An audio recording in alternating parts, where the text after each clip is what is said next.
सिद्धार्थनगर में बीजेपी। अब छोड़िए, जाओ ही नहीं यहाँ से। गंजीन करने वालों को सबक सिखाने का काम करेंगे। मैं आपसे कह रहा हूँ, उत्तर प्रदेश के सब रिकॉर्ड तोड़ दिए भारतीय जनता पार्टी। तुम पढ़े लिखे नहीं हो क्या? तब ठीक है, मैंने अपना कार्यक्रम भेज दिया, हम जाएंगे। देश में पहली बार कि 2027 में सरकार बनने के बाद दाम बांधो नीति को लागू कर करके जरूरत की चीजों को सस्ता करने का काम करेंगे। उसकी कीमत ये क्रीम पर 2 रुपए 4 रुपए कम हो जाए तो हमारे किसान को क्या लाभ है? अगर मुख्यमंत्री ये बताएं कि शावर जेल से, बॉडी लोशन से जो कम हो गया, इससे बताइए किसान को क्या लाभ? इसलिए ऑफिसर्स भी अच्छे हों और अग्निवीर व्यवस्था हमेशा के लिए खत्म हो जाए, तभी हमारी फौज मजबूत दिखाई देगी।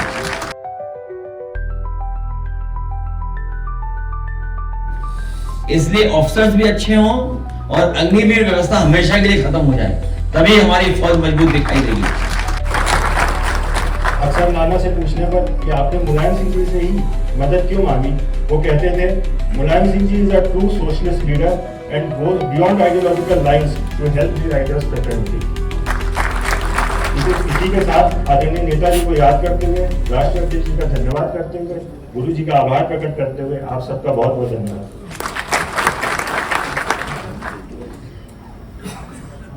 ठीक, इसके बाद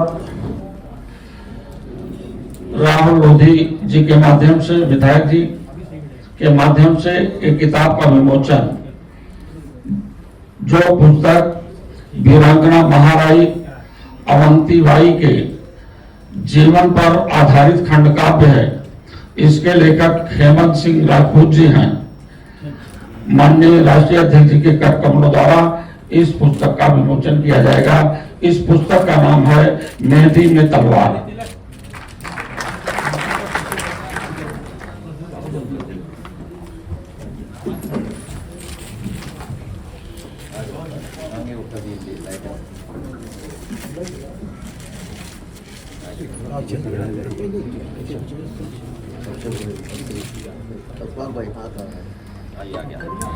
इधर भी दे दो किताब। अब आ रहा है।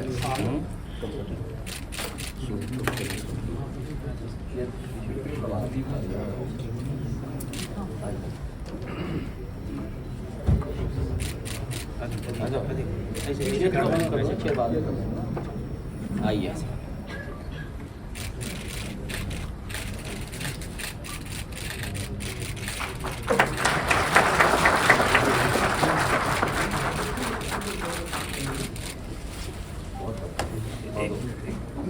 अभी रुकना, चेयर आ जाना, अभी चेयर आ जाना। लेखक इसके कुछ मुक्तक मैं आपके समक्ष रखता हूं और मैं आप सभी को आमंत्रित करता हूं इस पुस्तक के लोकार्पण के प्रथम चरण में फर्रुखाबाद के नव भारत सभा भवन में जो सम्मानित बंधु पहुंच सकते हैं वो पहुंचने का प्रयास करें, हमें खुशी होगी।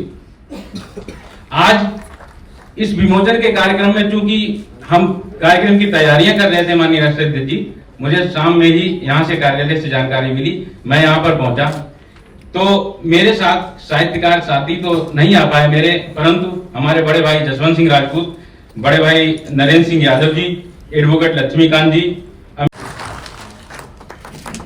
शहरतगंज से, और आप शहरतगढ़, आप सांसद चौधरी राम प्रसाद जी और सांसद श्री लालजी वर्मा जी, पूर्व मंत्री श्री नरेंद्र वर्मा जी के माध्यम से चौधरी अमर सिंह पूर्व विधायक जी आज बड़ी संख्या में अपने साथियों के साथ पार्टी में शामिल हुए हैं। बहुत बहुत धन्यवाद।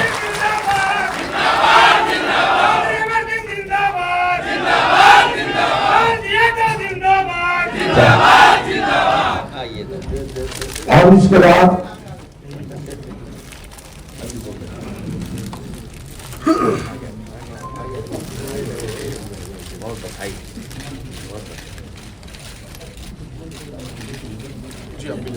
बहुत बधाई बहुत शुक्रिया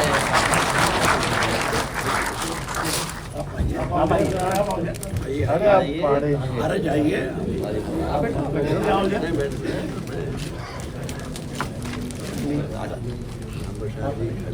नहीं भैया पीछे आ जाइए।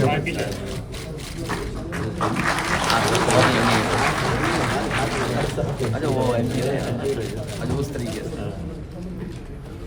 जो नीचे कर दो नहीं ये देखेंगे नहीं आप के साथ समाजवादी पार्टी की नीतियों और कार्यक्रम में विश्वास रखते हुए पार्टी में शामिल हुए हैं। बहुत बढ़िया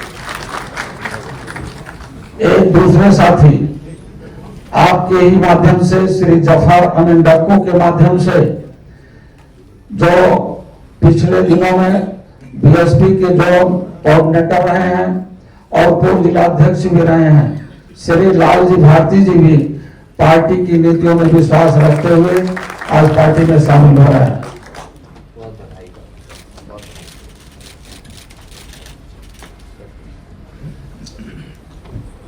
जनपद गौतम बुद्ध नगर भी पीछे नहीं है।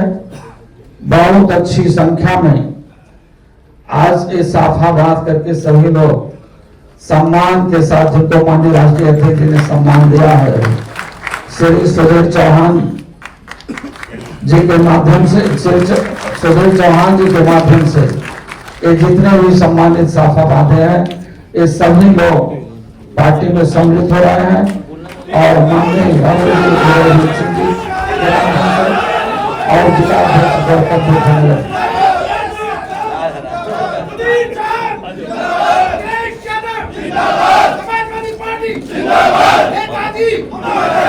सामान लाइए आ जाओ एक वो माला बड़ी माला बाद में आखिरी में ये वो डिस्टर्ब हो जाएगा मामला आखिरी माला बहुत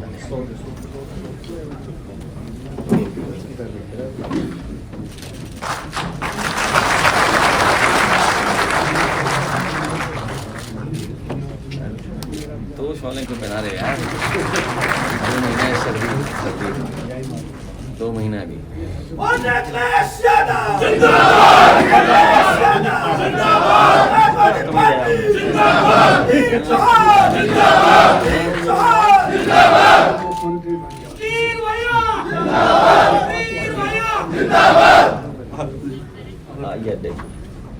बोल दो ना बुलवा दिया बोल दो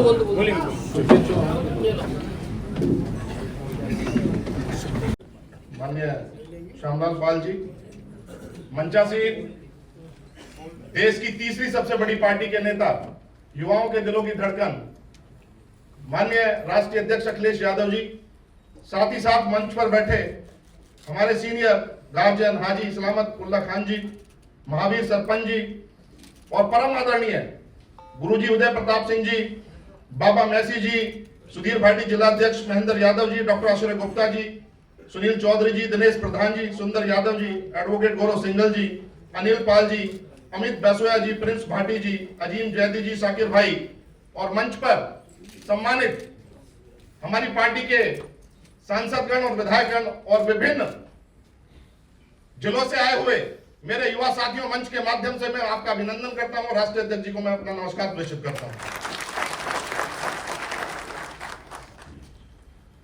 स्वागत के क्रम को आगे बढ़ाते हुए बस 1 मिनट लूंगा स्वागत में, उसके बाद मैं अपना वक्तव्य रखूंगा। श्री श्रीपाल सिंह चौहान चेयरमैन गन्ना समिति गढ़मुक्तेश्वर से मेरे साथ आज पार्टी में आ रहे हैं। इंद्रराज सिंह चौहान जी प्रबंधक स्वतंत्र भारत इंटर कॉलेज, माननीय राजेंद्र सिंह चौहान जी जो अध्यक्ष पब्लिक स्कूल वेलफेयर एसोसिएशन के मेरे साथ आज पार्टी में है। राजपाल सिंह चौहान जी मुंशी जी पलवाड़ा से, पिंटू चौहान जी, उमंग पंडित जी, विपिन चौहान जी, गजराज सिंह चौहान जी, पुनीत चौहान जी, वीर सिंह चौहान जी मेरे बड़े भाई, सूरजपाल प्रधान चौहान सिंह, चरण सिंह प्रधान जी, उमेश चौहान जी, रोहतास चौहान जी, राजवीर चौहान जी, अक्षय मुखिया जी, गौतम लोहिया जी और सोनू चपराना के साथ साथ मैं कहता हूं केवल सैकड़ों की संख्या में नहीं हजारों की संख्या में जो युवा यहाँ बैठा है पश्चिमी उत्तर प्रदेश से। अध्यक्ष जी मैं कुछ मुद्दों पर आपका ध्यान आकर्षित करना चाहूंगा। 2017 में सरकार बदलती है। गौतम बुद्ध नगर से लेकर पूरे पश्चिमी उत्तर प्रदेश में जिन्हों 5 मंडल जिनमें मेरठ से लेकर सहारनपुर, मुरादाबाद, अलीगढ़ और आगरा मंडल की अगर मैं बात करूं, बेतरमीन तरीके से भूमि के अधिग्रहण हुए। केवल कुछ पैसा दे देना, नया भूमि अधिग्रहण बिल 2013 पूरे भारतवर्ष में लागू होने के पश्चात भी किसानों की जमीनों को लूटकर करार के माध्यम से और 10-10, 12-12 साल सर्किल रेट न बढ़ाकर इन लोगों ने जो आर्थिक ग्रोथ का जो इंजन पेश किया है, वो सही मायने में केवल मुंबई से आए हुए पूंजीपतियों के साथ साथ जो गुजरात से आए हुए पूंजीपतियों के लिए वहां पर एक दरवाजा खोला है। और किसान अपना रिहेबिलिटेशन रीसेटलमेंट का जो 10% का प्लॉट मिलना है, उसको जो सोशल इंपैक्ट, शिक्षा, चिकित्सा, रोजगार की बात होनी है, सारा युवा आज अंधकार में डूब गया है। क्योंकि इंडस्ट्रियल एक्ट लागू होने की वजह से वहां पर हमारे ग्रामीण विकास में कोई म्युनिसिपल कॉर्पोरेशन तक नहीं, केवल हमारी लोकतंत्र के 4 पिलरों को खत्म करके, अगर हमारा लोकतंत्र शुरू होता है तो विधायक से शुरू होता है, हमारे प्रधान बीडीसी, जिला पंचायत वहां पर खत्म कर दिए गए हैं और लोकल बॉडी का कोई चुनाव नहीं है। शहर 2 वर्गों में बढ़ गया है, पूरा पश्चिमी उत्तर प्रदेश, एक पूंजीवादी वर्ग और एक गरीब वर्ग। इस पीडीए के नारे के साथ मैं अपने आप को आत्मसात करते हुए एक बात पे आपका ध्यान आकर्षित करना चाहूंगा। पिछड़ा हर एक वो व्यक्ति है जो इस पूंजीवादी सरकार के चक्र में आकर केवल 1% लोगों के पास देश की 99% दौलत को गिरवी रख दिया गया है। हम सब पिछड़े हैं, कोई अगड़ा नहीं है इन जातियों के बीच। इस क्रम को आगे बढ़ाते हुए, जैसा कि मेरे से पहले कुछ पुस्तक का विमोचन हो रहा था, 14,000 बलिदानों के बाद देश आजाद हुआ, एक नया सवेरा हमारे देश में आया। सवेरा इसलिए आया था कि हमारी हुकूमत होगी, शिक्षा, चिकित्सा, रोजगार की बात होगी, जीवन में परिवर्तन की बात होगी। लेकिन धीरे धीरे भारत आगे बढ़ा, बेसिक चीजों को, जहां पर बेसिक चीजों की हमारी मारामारी थी, लेकिन देश के इस ग्रोथ के इंजन में कब इस देश पर पूंजीवाद हावी हो गया, ये राष्ट्रीय अध्यक्ष जी हमें पता भी नहीं चला। लेकिन आज ये युवा आपके सामने बैठा है, ये युवा हमेशा एक बात करता है, किसी भी टीवी डिबेट पर चले जाओ, भारत पाकिस्तान, हिंदू मुसलमान के सिवा शिक्षा, चिकित्सा, रोजगार के लिए कोई बात नहीं करता, उस वर्तमान की बात नहीं करता जिस वर्तमान में आज हम जी रहे हैं। अगर कोई बात करता है उस भूतकाल की जिसमें हम थे नहीं, और वो भविष्य की जिसमें हम होंगे नहीं, लेकिन वर्तमान में हमारी जो जरूरत है, इनको पूरा करने के लिए क्या काम होगा, इसे कौन पूरा करेगा। इसी के साथ साथ मैं चीज में एक बात में और आपका ध्यान आकर्षित करना चाहूंगा। हमारा पश्चिमी उत्तर प्रदेश, हमारे 5 मंडल, हमसे अपेक्षा हमेशा रखी जाती है, लेकिन पहले हिंदू मुसलमान पे बात हुआ करती थी, आज हमारे महापुरुषों के नाम पर लड़ाई लड़ी जा रही है। लेकिन एक आश्वस्त करते इस मंच के माध्यम से, मेरे साथ आया हुआ कोई युवा, ये सारे एक पगड़ी में बंद कर, ये किसान की पगड़ी में यहाँ पहुंचा है, न ये धर्म के आधार पर, न जाति के आधार पर आया है, ये केवल अपनी शिक्षा, चिकित्सा, रोजगार के लिए हमारे यहाँ पर आया है। राष्ट्रीय अध्यक्ष जी, हम अजगर कौम के साथ साथ, पीडीए के साथ जितनी हमारी अजगर कौम है, जिनको हमें अहीर, जाट, गुजर, ब्राह्मण के साथ साथ और जितने भी राजपूत हमारे हैं, हम मिलकर एक साथ करेंगे। हम जातीय संघर्ष नहीं करेंगे, हम समाजवादी पार्टी के लिए काम करेंगे, हम अपने बेहतर भविष्य के लिए काम करेंगे। कई पक्षों पर मैं आपका ध्यान आकर्षित करना चाहता हूं, लेकिन मंच बड़ा है, आज मेरी शुरुआत है और मैं आपको आश्वस्त करना चाहता हूं, मेरे साथ आए हुए मेरे संघर्ष के साथी, पूर्व छात्र संघ अध्यक्ष जैसे रिंकू जैसे लोग मेरे साथ बैठे हुए हैं, मेरे महेंद्र यादव जी और महावीर सरपंच जी, और मेरे जो परम आदरणीय, मैंने सबसे पहले नाम लिया हमारे बाबूजी हाजी समारतुल्लाह खान जी, जितने भी लोग मुझे उन्होंने समाजवादी पार्टी में आने के लिए प्रेरित किया है। लेकिन अगर आप जिले में पता कीजिएगा, आज से नहीं, हमेशा मैं समाजवाद में विश्वास रखता हूं, क्योंकि हमारा जन्म ऊपर से तय होता है, हमारी परिणति ऊपर से तय होते हैं। कोई भी इंसान स्टाम्प लग के नीचे नहीं आता, तो आखिर जाति और धर्म के भेद पर हमारे देश को क्यों काटा जाता है, इस बात का जवाब देना पड़ेगा। राष्ट्रीय अध्यक्ष जी, आपके संबोधन के माध्यम से एक बात चाहूंगा कि पश्चिमी उत्तर प्रदेश में बेहतरीन तरीके से जो भूमि अधिग्रहण हो रहे हैं, इन पे आपको बहुत बड़ा मुद्दा, केवल पैसा दे देना ही भूमि का अधिग्रहण का पार्ट नहीं होता। रिहेबिलिटेशन वाला पार्ट, जो हमें सोशल इंपैक्ट के रूप में दिए जाने वाले शिक्षा, चिकित्सा, रोजगार का पार्ट, वो कहीं नहीं दिया जा रहा है। केवल एनसीआर प्लानिंग बोर्ड से लेकर एनजीटी की धज्जियां उड़ाते हुए, सारी इतनी धज्जियां उड़ाते हुए बेतरमीन से भूमि अधिग्रहण हो रहा है, और अधिग्रहण नहीं हो रहा, वहां पर पश्चिम उत्तर प्रदेश में भूमियों को छीना जा रहा है। इस पर आप ध्यान आकर्षित कराइए, और हम आपको आश्वस्त करना चाहते हैं कि पश्चिमी उत्तर प्रदेश का बच्चा हम जाति पे नहीं लड़ेंगे। 2027 में इस प्रदेश का सरताज बनेंगे माननीय अखिलेश यादव। और एक चीज और मैं आपको आगे करना चाहूंगा, केवल 2027 ही नहीं, हमारी पार्टी में पोटेंशियल है, हमारे यूथ में पोटेंशियल है। आप मुख्यमंत्री बनेंगे और 2029 में लोकसभा में 1/3 की अगर भागीदारी होगी तो समाजवादी पार्टी की होगी, युवा की भागीदारी होगी। बहुत बहुत धन्यवाद और अभिवादन करता हूं और बार बार आपके इस प्यार के लिए कि आपने मुझे एक छोटे से किसान नेता को यहां पर बुलाकर सम्मान दिया और बोलने का मौका दिया। बहुत बहुत धन्यवाद।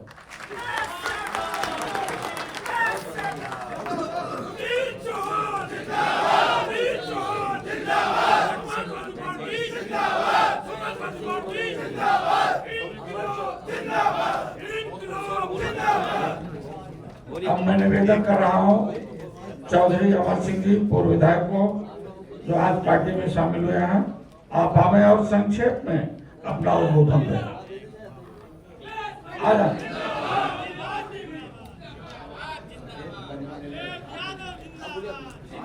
आइए संक्षेप में अपना उद्बोधन दें।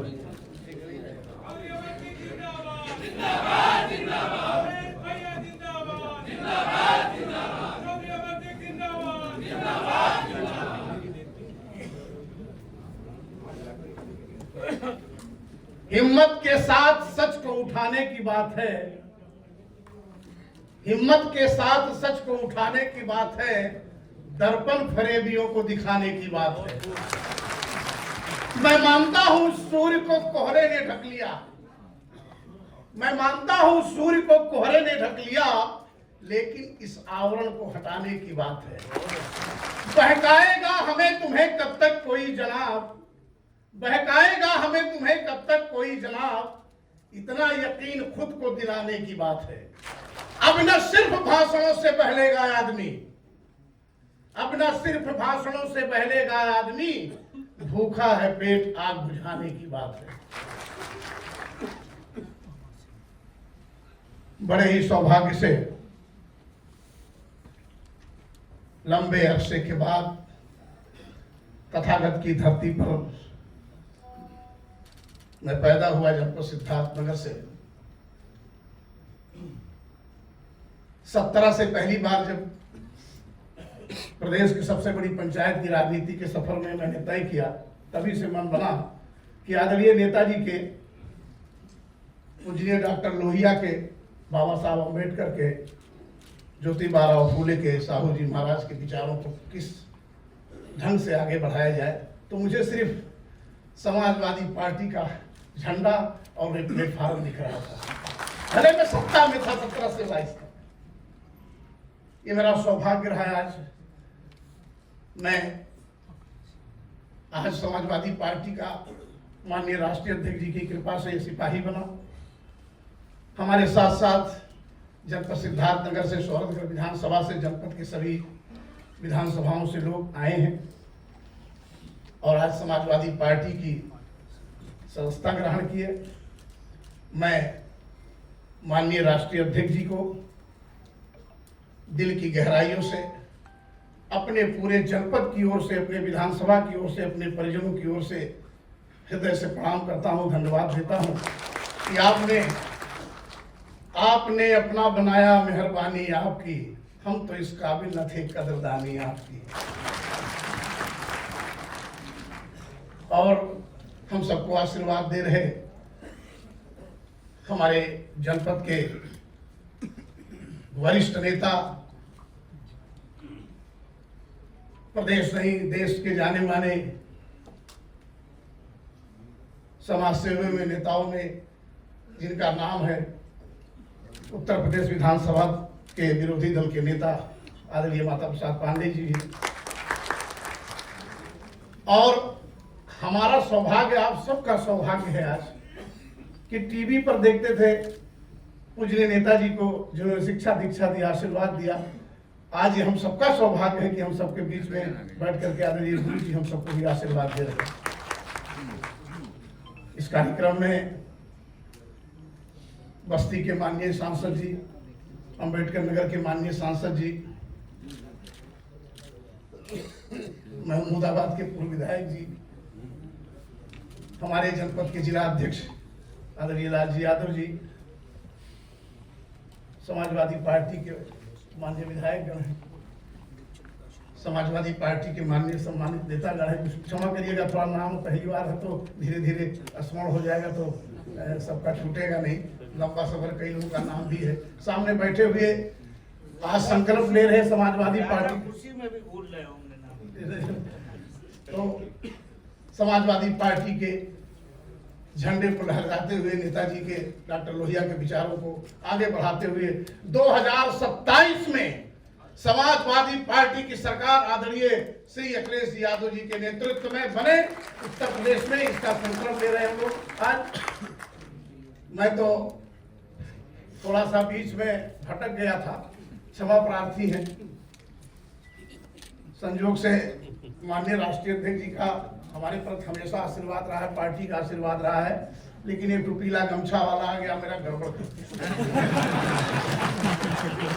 गड़बड़ बहुत हुआ, तो उसके लिए मैं अपने आदरणीय नेता विरोधी दल से क्षमा चाहेंगे, कहीं गया नहीं था। मैं तो बस आपके इर्द गिर्द में ही रहता था, काम करता था, लड़ाई लड़ता था। पीडीए का मैं शुद्ध चुना हुआ सिपाही हूं, मैं पीडीए की बात करूंगा तो मैं बहुत कुछ नहीं कहूंगा, अभी बहुत कुछ कहना है और करना है, कहने की जरूरत नहीं है। लेकिन एक बात है कि माननीय राष्ट्रीय अध्यक्ष जी ने समाजवादी पार्टी का आशीर्वाद देके सिपाही बना के मुझे आज धन्य किया, और मैं आप सबकी अदालत में आदरणीय राष्ट्रीय अध्यक्ष जी के अगुवाई में यह संकल्प लेता हूं कि समाजवादी पार्टी का झंडा लेके आपके श्री चरणों में मरना और जीना दोनों तय करता हूं। और जनपद सिद्धार्थनगर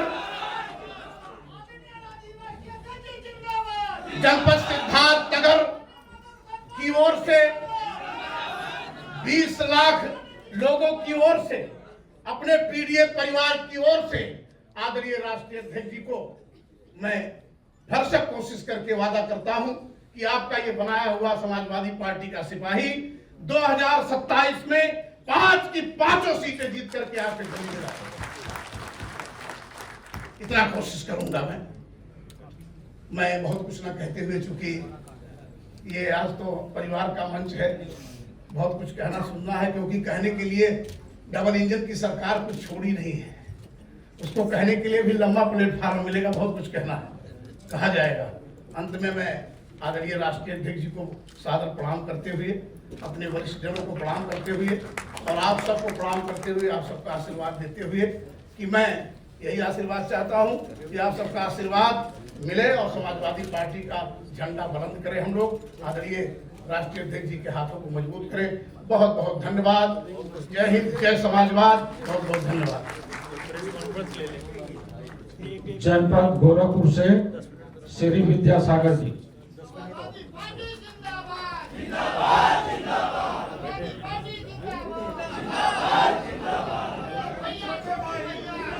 आज इस कार्यक्रम में समाजवादी पार्टी के राष्ट्रीय अध्यक्ष जी, इस कार्यक्रम का संचालन कर रहे आदरणीय प्रदेश अध्यक्ष जी, इस कार्यक्रम में उपस्थित हैं नेता प्रतिपक्ष उत्तर प्रदेश सरकार में जो नेता प्रतिपक्ष आदरणीय श्री माता प्रसाद पांडे जी, इस कार्यक्रम में उपस्थित हैं परम आदरणीय सांसद आदरणीय श्री राम प्रसाद चौधरी साहब, इस कार्यक्रम में उपस्थित हैं परम आदरणीय सांसद आदरणीय श्री लालजी वर्मा जी, तथा आज जो समाजवादी पार्टी की सदस्यता लेने वाले सभी यहां पर उपस्थित पिता तुल्य बुजुर्गों, नौजवान साथियों, आप सभी लोगों का गोरखपुर जनपद से विद्यासागर उप छोटे भाई की तरफ से आप सभी लोगों का समाजवादी परिवार में तहे दिल से हार्दिक वंदन है, अभिनंदन है, स्वागत है। साथियों, मुझे 2022 में चुनाव लड़ने का मौका मिला था और मेरे गोरखपुर बस्ती मंडल में 28 विधानसभा सीटें हैं और अपने संघर्षों की बदौलत जहां पूरे 2800 विधानसभा में लोग 25,000 26,000 में सिमट गए बहुजन समाज पार्टी के, आप लोगों के आशीर्वाद की बदौलत में 47,000 मत पाने का अधिकारी प्राप्त हुआ और पूरे गोरखपुर बस्ती मंडल में सबसे ज्यादा वोट का रिकॉर्ड मेरे पास रहा, जिसमें व्यक्तिगत रूप से मेरे पास 25 से 26,000 वोट उस समय रहा। और मैं आदरणीय राष्ट्रीय अध्यक्ष जी को आश्वासन दिलाना चाहता हूं कि खजनी विधानसभा पूरे गोरखपुर के 9 विधानसभा में अपना प्रभाव डालेगी। सभी जाति वर्ग समाज में सभी लोगों में अपना, क्योंकि आपका जो तरीका है शिक्षा मित्रों के संघर्ष के लिए, अध्यापकों के संघर्ष के लिए, पुरानी पेंशन नीति के लिए, चिकित्सा शिक्षा सड़क पानी बिजली के लिए, उससे पूरे उत्तर प्रदेश के सर्व समाज की जनता आपके ऊपर आशावादी निगाहों से देख रही है कि आप 2027 में उत्तर प्रदेश की कमान को लेकर के, और जो भी हमारे, चाहे वो हमारे चिकित्सक हैं, शिक्षक हैं, शिक्षा मित्र हैं, आंगनवाड़ी हैं, और जितने भी हमारे नौजवान बेरोजगार हैं जो पूरी तरह से जूझ रहे हैं, आपको बहुत ही आशा भरी उम्मीदों के साथ लोग 2027 में आपको ताज देना चाहते हैं कि जो विगत 14 साल से 15 साल से लोग झेल रहे हैं उसकी बीमारी को आप दूर कर सकें। और इसी के साथ साथ जिनके सहयोग और आशीर्वाद से मुझे यहाँ आने का सौभाग्य प्राप्त हुआ, आदरणीय जफर अमीन डक्कू साहब और हमारे गोरखपुर के जनपद के जिला अध्यक्ष आदरणीय ब्रिजेश कुमार जी का तहे दिल से हार्दिक वंदन करते हुए, अभिनंदन करते हुए, स्वागत करते हुए अपनी बात समाप्त करता हूं। जय संविधान, जय समाजवाद। अब इसके तत्काल बाद माननीय राष्ट्रीय अध्यक्ष जी प्रेस से वार्ता करेंगे।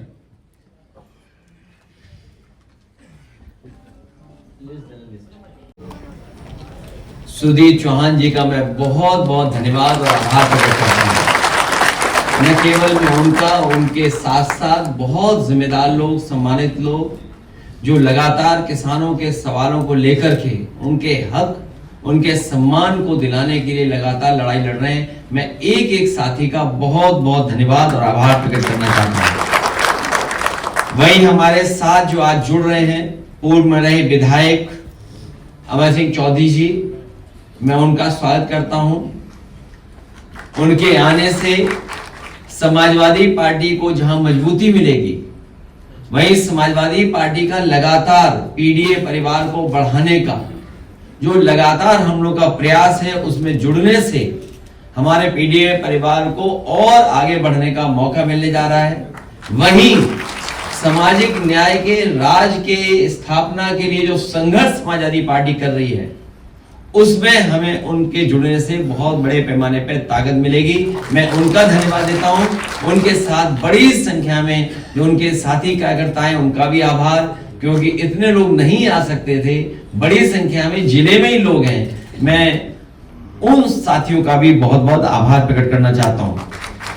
आज हमारे साथ विद्यासागर जी और लालजी भारती जी जो जुड़ रहे हैं, जो बहुजन समाज पार्टी को छोड़कर के आज हमारे साथ आए हैं।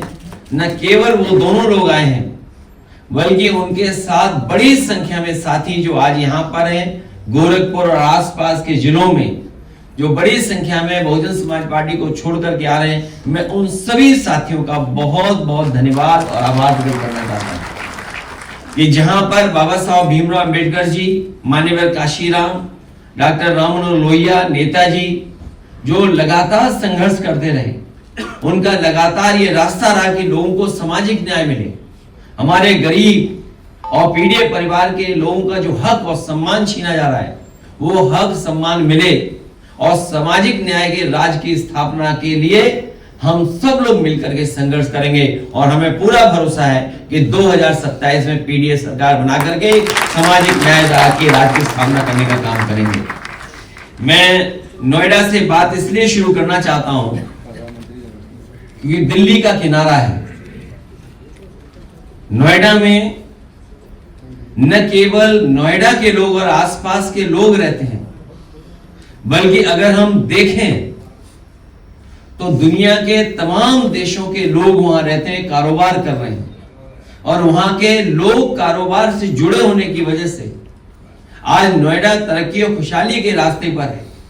लेकिन जो हमारे किसान हैं, जिनकी जमीन पर वो तमाम खुशहाली और तरक्की लाने का जो प्रयास चल रहा है, अगर किसानों के साथ धोखा होता है तो मैं समझता हूं ये विकास और विकास का रास्ता नहीं हो सकता है। इसलिए मैं आज अपने नोएडा के आए हुए सुधीर चौहान जी के साथ साथ जितने भी किसान साथी हैं और जो नहीं आ पाए, उन्हें भरोसा दिलाना चाहता हूं कि भविष्य में जो आपकी मांगे हैं, उन मांगों को पूरा करने के लिए समाजवादी पार्टी आपके साथ खड़ी है। क्योंकि जमीन बढ़ नहीं सकती। जितनी खेती है, खेती करने लायक जो जमीन है वो एक्सपेंड नहीं हो सकती है। लेकिन लगातार जिस तरीके से अर्बनाइजेशन हो रहा है, विकास हो रहा है, या विकास के लिए जो जरूरत पड़ रही जमीन, हमारी जमीन सुगड़ती चली जा रही है। और वहीं जो फैसले सरकार को लेने चाहिए थे, जिससे हमारा किसान खुशहाल होता, खुशहाली तो दूर, समय समय पर भारतीय जनता पार्टी की सरकार साजिश षड्यंत्र करती है और जो कानून है, कानून की परवाह न कर करके, दबाव बना करके, झूठे मुकदमे लगा करके, डरा करके, उनसे करार करके, सहमति कर करके जो जमीन छीनने का सिलसिला जारी हुआ है, हम लोग इसका विरोध करते हैं। और भविष्य में किसानों को सर्किल रेट बढ़ा करके मार्केट वैल्यू दिलाने का काम हम लोग करेंगे, जिससे कि हमारे किसान भी खुशहाल हों। आने वाले समय में समाजवादी पार्टी का यह प्रयास होगा कि आपको लखनऊ आने में 5-5.5 घंटे से ज्यादा समय ना लगे। इस तरह की सड़कें हालांकि बना करके समाजवादियों ने दिखाई है, लेकिन भविष्य में वो इंफ्रास्ट्रक्चर भी बना करके देंगे, जिससे कि हमारी अर्थव्यवस्था को तो लाभ पहुंचेगा पहुंचेगा, वहीं हमारे किसान, हमारे गरीब नौजवान, उनको रोजगार और नौकरी के भी अवसर बनने का और मिलने का मौका मिलेगा। जहां आज हम लोग यहां बैठे हैं, वहीं Uttar Pradesh international trade show का कार्यक्रम कर रहा है। ये तब कर रहे हैं जब ये भूल चुके हैं कि अमेरिका ने अभी अभी टैरिफ लगाया है। 1 डिस्ट्रिक्ट 1 प्रोडक्ट का प्रचार किया उन्होंने, लेकिन जो हमारे कारोबार करने वाले लोग, जिनका नुकसान हो रहा है टैरिफ की वजह से, उनके लिए क्या सरकार ने फैसला लिया, अभी तक सरकार सामने नहीं आई है। कम से कम सरकार को जो कारोबार का नुकसान हो रहा है उसके लिए मदद करने के लिए आगे आना चाहिए, जिससे हमारा कारोबार चलता रहे, कारोबार के लोगों का नुकसान ना हो। जहां पंचायत, ग्राम पंचायत और हमारे गांव की सभी पावर छीन ली गई है लगभग नोएडा जिले में। आने वाले समय में हमारे गांवों का विकास कैसे हो, गांव का विकास शहरी विकास से कैसे जुड़ सके, उसके लिए भी अगर हमें उन्हें कोई ना कोई रास्ता निकाल करके उन्हें भी अधिकार देने का काम करना पड़ा, तो चाहे हमें कोई भी बदलाव लाना पड़ेगा, जो उनके अधिकार छीने गए हैं उन अधिकारों को देने का काम करेंगे, क्योंकि जो हमारे गांव है वो भी खुशहाली के रास्ते पर आगे बढ़े। मैं सभी साथियों का फिर एक बार धन्यवाद देता हूं। साथ ही हमारे जो साहित्यकार कवि हेमंत सिंह राजपूत जी, जिन्होंने पहले भी हम लोगों के बीच में आकर के बहुत महत्वपूर्ण जानकारियां दी, आज अपनी लिखने के तरीके से, कविता से ये जो समाज की सेवा कर रहे हैं, और तमाम वो लोग वीरांगना महारानी अवंतीबाई जैसे महापुरुष लोग जिनको हम भुला देते हैं, उन्हें उनकी यादों को जीवित करना, उनका संघर्ष, उनको सम्मान दिलाने का काम करें। मैं उनको बधाई देना चाहता हूं, हेमंत सिंह राजपूत जी को और उनके सभी साथियों को। साथ ही साथ ये शिवा सिंह जी को और उनके परिवार को, आदरणीय बाबूजी को मैं बहुत बहुत धन्यवाद देता हूं कि एक बहुत पुरानी किताब और एक बहुत अच्छी किताब जिसमें बड़ी जानकारी है, न केवल भारत के लोगों के विदेश में बसने का, बल्कि उनके जीवन के बारे में, उनके संघर्ष के बारे में। पहला गिरमठिया जो, हाँ, और सबसे महत्वपूर्ण बात है गांधी जी, उनकी जानकारी उनके बारे में, लेकिन वहीं उस समय नेताजी ने जो सहयोग किया, और यहां जितने भी साहित्यकार हमारे पत्रकार साथी सब जानते होंगे कि अगर नेताजी के पास कभी कोई आ गया होगा और कभी उन्हें जरूरत महसूस की होगी कि इस तरह के काम से समाज की सेवा होगी, तो कभी भी नेताजी पीछे नहीं हटे। उस समय जो सहयोग किया है, मैं समझता हूं उस समय का जो हजारों का सहयोग है वो लाखों का रहा होगा। अगर हम आज उसकी वैल्यू देखें तो उसी का परिणाम ये है कि आज हमारे पास इतना बड़ा इतिहास हमारे हाथ में है। हमें उम्मीद है इसको लोग पढ़ेंगे और जानकारी हासिल करेंगे। मैं इनको भी बधाई देता हूं। वहीं हमारे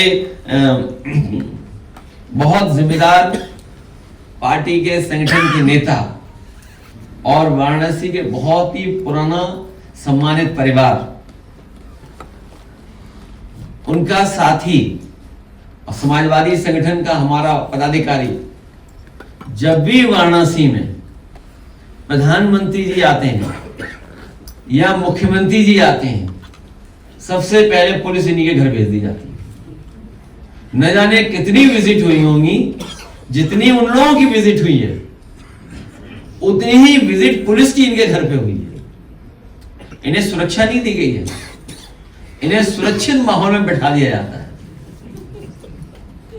और जो उनके सवाल है बहुत बुनियादी सवाल है कि जो सीवेज है, जो सीवेज ट्रीटमेंट प्लांट है, जो एनटीपीसी का प्लांट लग रहा है, उसकी वजह से बड़े पैमाने पे जो आबादी वहां पर रह रही है, उसके स्वास्थ्य को लेकर के गंभीर सवाल हैं जिनका जवाब सरकार के पास नहीं है।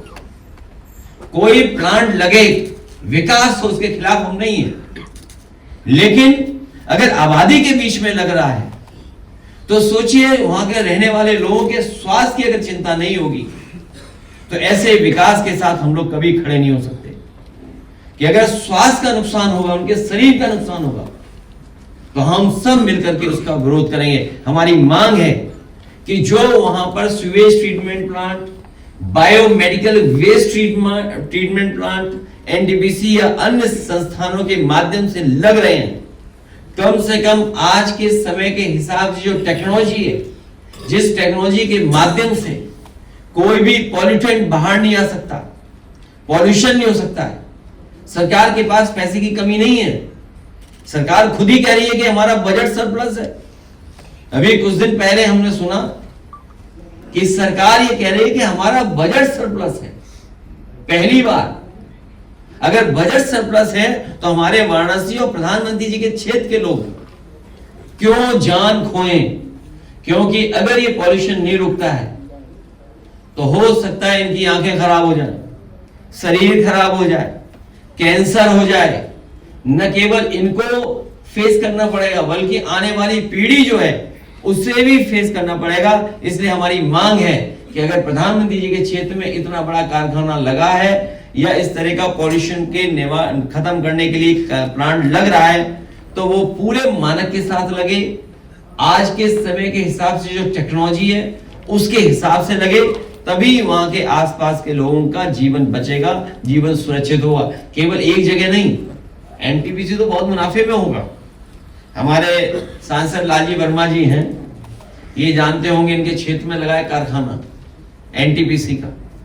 एक तो हम ही लोगों ने लगवाया 3x660 super critical thermal plant, एक यूनिट समाजवादी सरकार में लगी। वहां के गांव और आसपास के लोगों को पॉल्यूशन का सामना करना पड़ रहा है। बड़े पैमाने पर राख उड़ती है, एयर पॉल्यूशन है। जो प्रोसीजर उन्हें अपनाना चाहिए राख को ढोने के लिए, राख को हटाने के लिए, भारतीय जनता पार्टी के लोग ठेकेदारों से मिलकर के वो पूरा पैसा खा जा रहे हैं, जिसकी वजह से बड़े पैमाने पर राख उड़ रही है, जो आंखों में, सांस के लिए या पेड़ पत्तों के लिए या वहां के जो जितनी भी खेती बाड़ी उसको नुकसान पहुंचा रही है। हमारी मांग है कि एनटीपीसी अंबेडकर नगर में जो कारखाने लगे हैं, जो उनकी बड़ी बड़ी चिमनियां हैं, उनके फिल्टर प्लांट आधुनिक हों, टेक्नोलॉजी के हिसाब से जो आज के समय से पर सबसे बेस्ट जो हो सकता है वो फिल्टर प्लांट लगना चाहिए, जिससे कि वहां के आसपास का एनवायरनमेंट साफ सुथरा रहे, लोगों का जीवन का नुकसान न हो और भविष्य में उनको इलाज के लिए दूसरी जगह न जाना पड़े। हमें उम्मीद है सरकार फैसला लेगी। वहीं सरकार काम के अलावा गंजिंग कर रही है।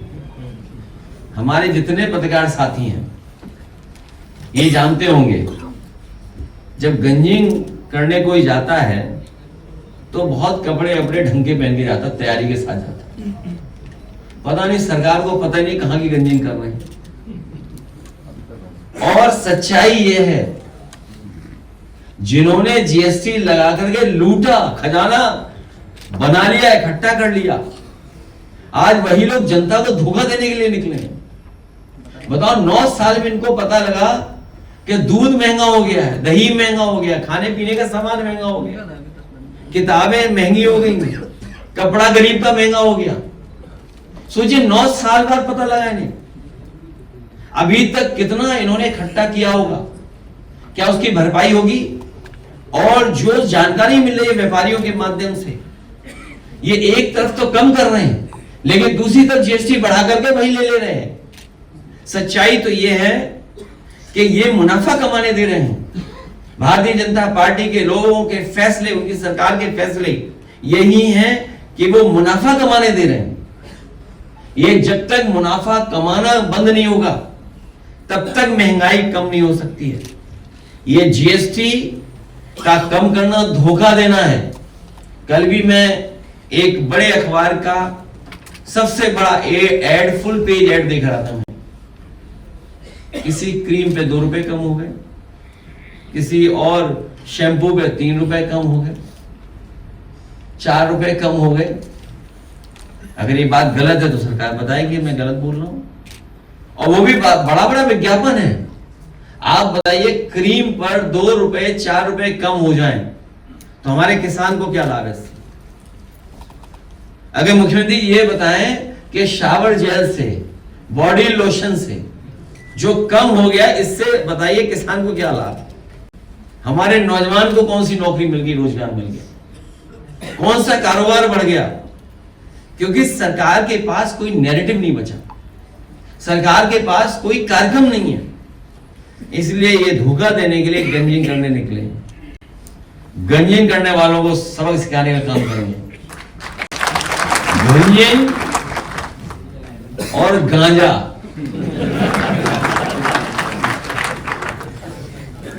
आज ही एयरपोर्ट पर जो गंजिंग कर रहे हैं उन्हें पता होगा, अखबार पढ़ा होगा उन्होंने, कि 2 माह में 44 करोड़ गांजा पकड़ा गया। बताइए, अगर हम ये थोड़ा गलत पढ़ें तो मामला गड़बड़ा जाएगा। गंजिंग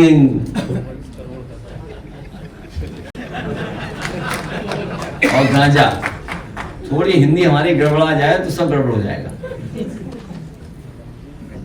इसलिए भविष्य में हम आपको भरोसा दिलाते हैं। बहुत देर बाद हंसे तुम। यही समाचार है।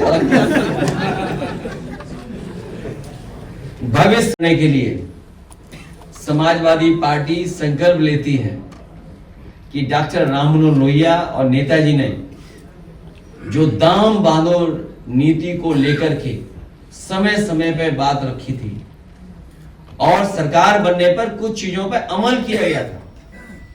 हम उत्तर प्रदेश की जनता को भरोसा दिलाते हैं कि 2027 में सरकार बनने के बाद दाम बांधो नीति को लागू कर करके जरूरत की चीजों को सस्ता करने का काम करेंगे। उसकी कीमत कुछ भी हो, एक दाम बांधो नीति जो डॉक्टर राममनोहर लोहिया जी ने दी थी, समाजवादियों की है, उस दिशा में हम लोग काम करने का काम करेंगे। एक बार फिर मैं नोएडा और आसपास के लोग आए उनका धन्यवाद देता हूं और खासकर हमारे अमर सिंह चौधरी जी का विशेष धन्यवाद। इनके आने से हमारी पार्टी को और लाभ मिलेगा। हमारे गोरखपुर के साथी आए हैं, मैं धन्यवाद देता हूं, बधाई देता हूं, उन्होंने भरोसा दिलाता हूं राजनीतिक तौर पर उनको सम्मान देने का काम और सामाजिक न्याय की जो लड़ाई आप लोगों ने लड़ी है बाबा साहब भीमराव अम्बेडकर जी के सिद्धांतों को लेकर के माननीय काशीराम जी के रास्ते पर चले हैं। हम लोग सामाजिक न्याय के राज की स्थापना के लिए आपके साथ खड़े होकर के समाजवादी लोग आगे बढ़ने का काम करेंगे। क्या चीज?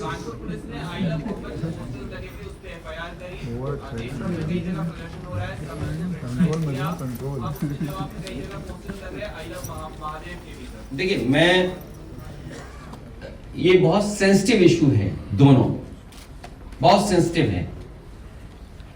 हमें आपको ये देखना चाहिए इसकी जड़ में कौन है, उस विषय में हमें कुछ नहीं बोलना। हालांकि वो बहुत खराब बात हो जाएगी, मैं नहीं बोलना चाहता हूं, लेकिन आपको सवाल इससे महत्वपूर्ण सवाल पूछना चाहिए था। आप सोचिए, पुलिस किडनैपिंग कर रही है उत्तर प्रदेश में, पुलिस के लोग किडनैपिंग कर रहे हैं, फिरौती में 20 लाख रुपए मांग रहे हैं। और कानपुर की घटना आपको पता ही है, जिस समय सच्चाई से खुलासा होगा, बड़े पैमाने पे आईपीएस, बड़े पैमाने पे पुलिस के अधिकारी, बड़े पैमाने पे बीजेपी के लोग शामिल निकलेंगे, जिसमें इतने बड़े पैमाने पर घोटाले हो रहे थे कानपुर में। सोचिए, क्या आप कल्पना कर सकते हैं कि अपराधी पुलिस और बीजेपी एक हो? ये तिगड़ी, अभी तक तो हम लोग चुनाव की तिगड़ी देखते थे कि चुनाव आयोग, सरकार के अधिकारी और बीजेपी तीनों मिलकर के काम करते थे। कानपुर में एक कदम आगे अपराधी, बीजेपी और पुलिस मिलके लोगों को परेशान कर रही थी। हालांकि धर्म में एक दूसरे के प्रति अगर आई लव यू कहने लगे तो सब मामले खत्म हो जाएंगे। सर, लेह लद्दाख में बीजेपी का कार्यालय खोल दिया गया है। हम लोग हिंसा के पक्षधर लोग नहीं हैं, और बीजेपी के लोगों को भी हिंसा के लिए बढ़ावा नहीं देना चाहिए लोगों को। लेकिन अभी ये कौन सी नई बात हो रही है? ये तो जम करके पिटाई है, डब्बे टकरा रहे हैं। अभी तक तो इंजन टकरा रहे थे, याद कीजिए आप। अभी तक तो हम और आप लोग देख रहे थे इंजन टकरा रहे हैं, अब तो डब्बे भी टकरा रहे हैं। अब सवाल यह है कि वो सफेद टेबल पर बैठ करके समझौता कब कराया जाएगा? मुझे नहीं उम्मीद है कि समझौता करा पाएंगे, क्योंकि वहां पर सम्मान की लड़ाई है। सर, बहराइच में 15 गांव में 4 बच्चों की मौत हो चुकी है। सर, क्या आप उनसे मिलने जाएंगे?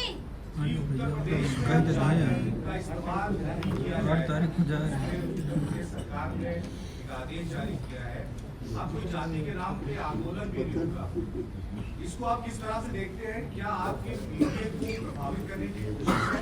ये अभी ने इस पर कहा है कि इसलिए इस पर रोक लगाई है ताकि लोग अपना हक न मांगें।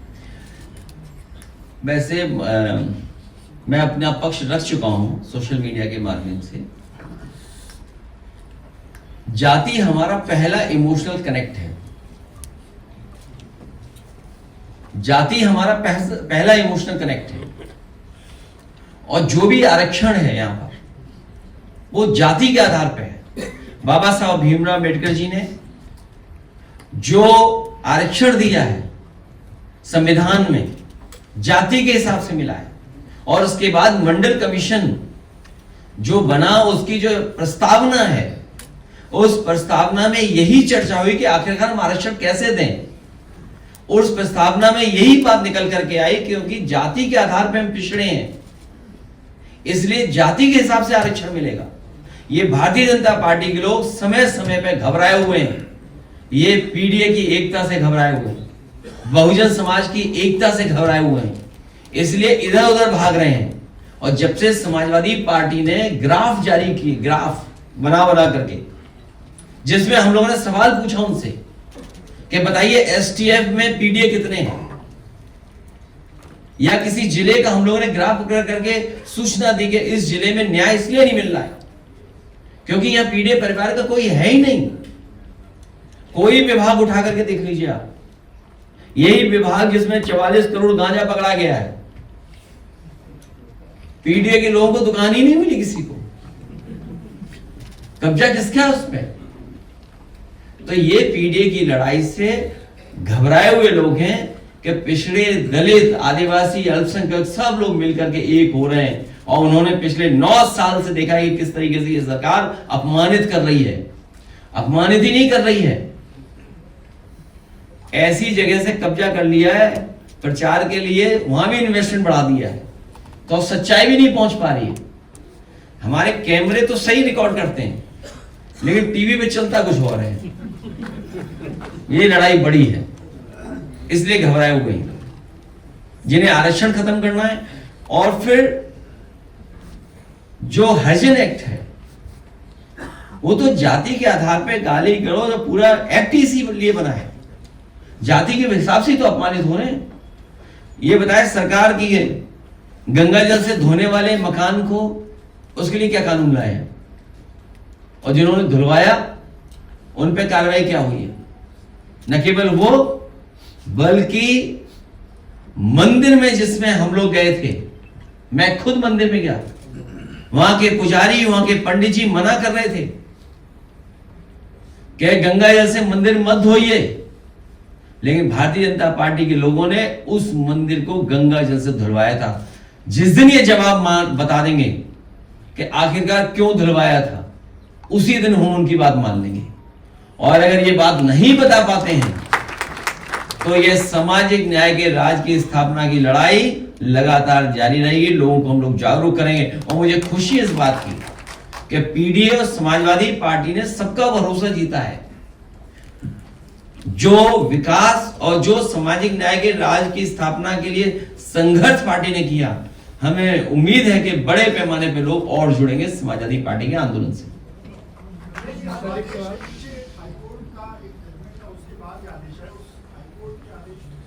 अरे मैंने इतना बता दिया, उसी में निकाल लो जो निकालना है। हमने कहा जब तक ये नहीं बताएंगे गंगा जल से क्यों धोया, हमारी लड़ाई चलती रहेगी सामाजिक न्याय की। और आपको बाबा साहब भीमराव अम्बेडकर जी ने जो संविधान में आरक्षण क्यों दिया, ये तो पढ़ना चाहिए आपको। वो पढ़े ही नहीं है जो सरकार के लोग बैठे हुए हैं, वो घबराए हुए हैं कि उनकी पोल खुल जा रही है आजकल सोशल मीडिया से, यूट्यूब पर। सर, एक फतेहपुर की समस्या है। कुछ पत्रकार साथियों ने बिजली विभाग के भ्रष्टाचार को उजागर किया, उनके खिलाफ FIR हो गई। तुम हाईकोर्ट जाओ, हाईकोर्ट है। हाँ क्या, हमें उम्मीद है कि आपकी बात कोई सुनेगा, न्याय मिलेगा। क्या वो पत्रकार को जेल भेज दिया? नहीं, जेल नहीं, उनके पास उनके विपक्ष में FIR हुई, कार्रवाई हुई। तो डरा रहे हैं तुम्हें?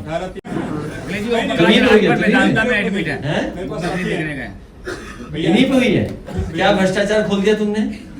सर, विद्युत विभाग का मामला है और उसकी खबरें मैंने कई दिन प्रकाशित किया और उसमें अमोली चौकी इंचार्ज भी संलिप्त हैं। उन्होंने कहा कि आप जाके मामले को सॉर्ट आउट कर लो, मैंने मना कर दिया। इसके बाद पुलिस ने और जेई ने मिल के मेरे नाम पे FIR कर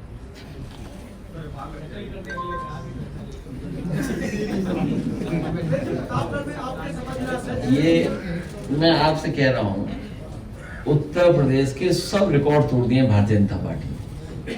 भ्रष्टाचार, एक एक विभाग में बड़े पैमाने भ्रष्टाचार है। अभी एक विधायक ने उनके ने बताया कि 10% तो हमारा है। लोग बुरा मान गए, बोले हम तो ज्यादा लेते थे, बताया 10%।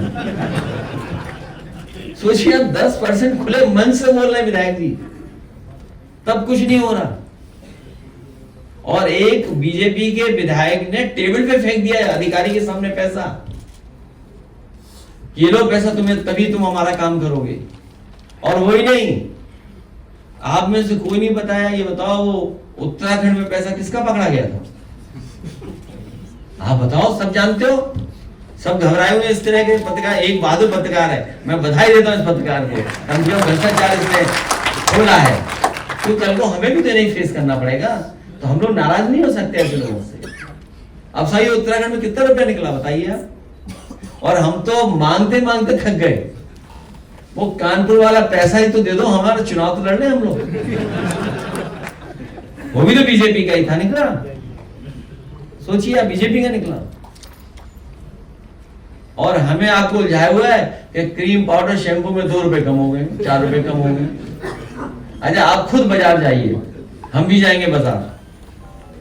ये जो बुलवाया जा रहा है ना स्टेटमेंट, ये सब बीजेपी वाले हैं। कल मैं स्टेटमेंट देख रहा था कई लोगों को, ये वो लोग हैं जो मुनाफा कमा रहे हैं, बड़े पैमाने में मुनाफा कमा रहे हैं, उन्हीं के इंटरव्यू लेने के लिए आपको भेजा जा रहा है। ये बात हमें समझ में नहीं आती क्या? जो ज्यादा मुनाफा कमा रहे हैं, और मुनाफा कमाना ही भ्रष्टाचार होता है ज्यादा।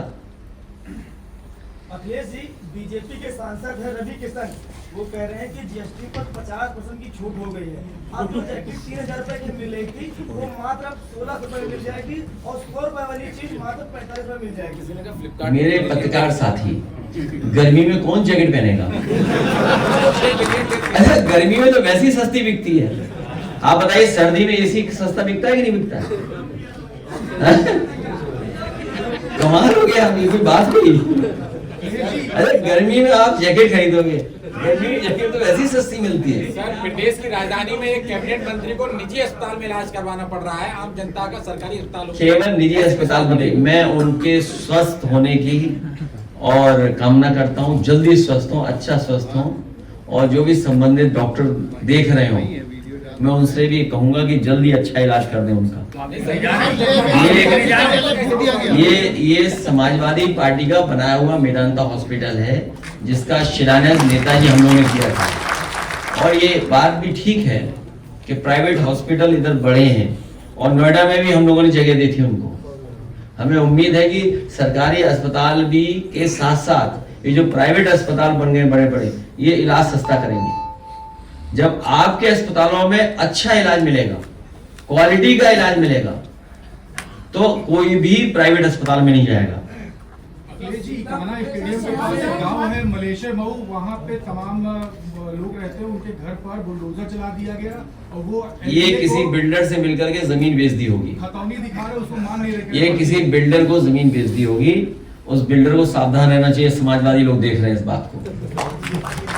लेह में सर बीजेपी कार्यालय फूट गया है। लेह में बीजेपी कार्यालय फूट गया। हम लोग हिंसा के पक्ष में लोग लेंगे, हम लोग हिंसा के पक्ष में। सर, जो प्रोटेस्ट चल रहा है वहाँ पे मांग है कि 6 साल से पब्लिक सर्विस वहाँ पे कमीशन नहीं तैयार किया गया है। लेह लद्दाख के लोगों की जो मांग है, लोग ट्राइबल 90%। लेह लद्दाख के लोगों की जो मांग है, वहाँ के लीडर्स, वहाँ के काउंसिल के लोग, वहाँ के रिप्रेजेंटेटिव को जो भारतीय जनता पार्टी ने आश्वासन दिया था कि स्टेटहुड और उनको पावर्स वापस की जाएंगी। याद रखिए, मुनाफा कमाना ही भ्रष्टाचार नहीं है। नेताजी और समाजवादी लोग कहते थे वादा खिलाफी भी भ्रष्टाचार है। ये जो वादा खिलाफी भारतीय जनता पार्टी ने किया, उसी का परिणाम है कि उन्हीं का कार्यालय जला दिया गया। वादा खिलाफी की वजह से है, क्योंकि तमाम वीडियोस और तमाम स्पीचेस हैं जहां पे आश्वासन दिया गया था लेह लद्दाख के लोगों को। और क्योंकि बॉर्डर स्टेट है, हमारी बॉर्डर स्टेट है, सेंसिटिव स्टेट है, बॉर्डर स्टेट की जो भी मांगे हैं वो सरकार को माननी चाहिए। ये वही स्टेट है जहां पर अभी कुछ दिन पहले चीन के लोग घुस गए थे, हमारे फौज के लोगों को किस तरीके से अपमानित होना पड़ा था। वो न जाने क्या नुकीली चीज लाए थे, वो वॉर नहीं किसी और नुकीली चीज से नुकसान पहुंचाया था। इसलिए बॉर्डर स्टेट सेंसिटिव स्टेट है। इन बॉर्डर्स को और सुरक्षित करने के लिए सरकार को इन स्टेट के लोगों की बात माननी चाहिए और ज्यादा बजट देकर के वहां पर खुशहाली लानी चाहिए। तुम पढ़े लिखे नहीं हो क्या? तब ठीक है, मैंने अपना कार्यक्रम भेज दिया, हम जाएंगे। देश में पहली बार रेल आधारित मिसाइल जो है आज सफल परीक्षण किया गया, जिसके बाद ये बताया जा रहा है उसकी मारक क्षमता है 2000 किलोमीटर। क्या कहना चाहिए?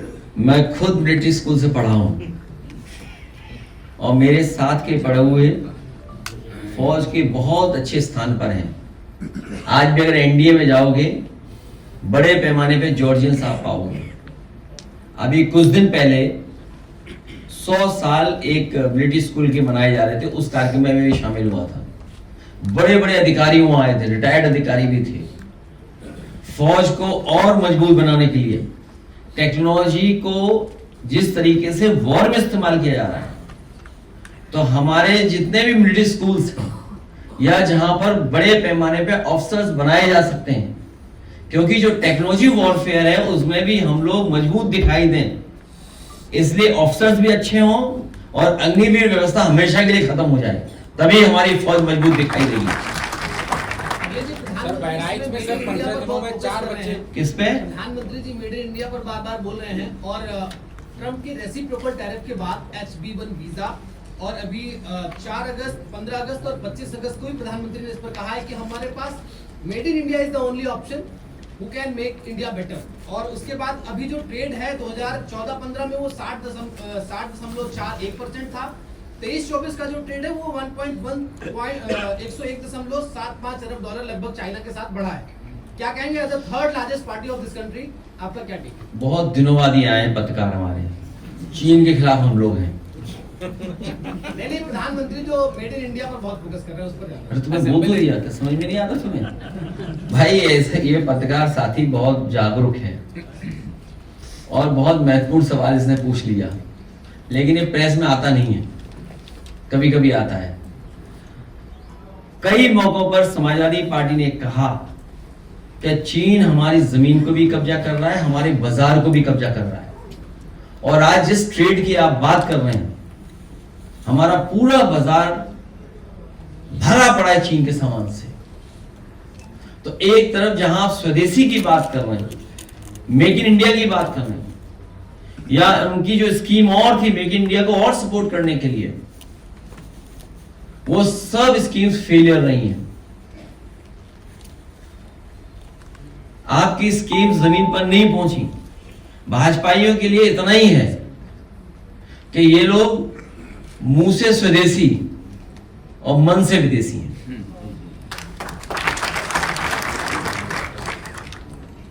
और जब तक हमारे उद्योग कारखाने लगाने वालों की मदद नहीं करेंगे, कोई पॉलिसी के तहत हमारे लोगों को सपोर्ट नहीं करेंगे, और फिर 2014 से लेकर के आज कितने साल हो गए?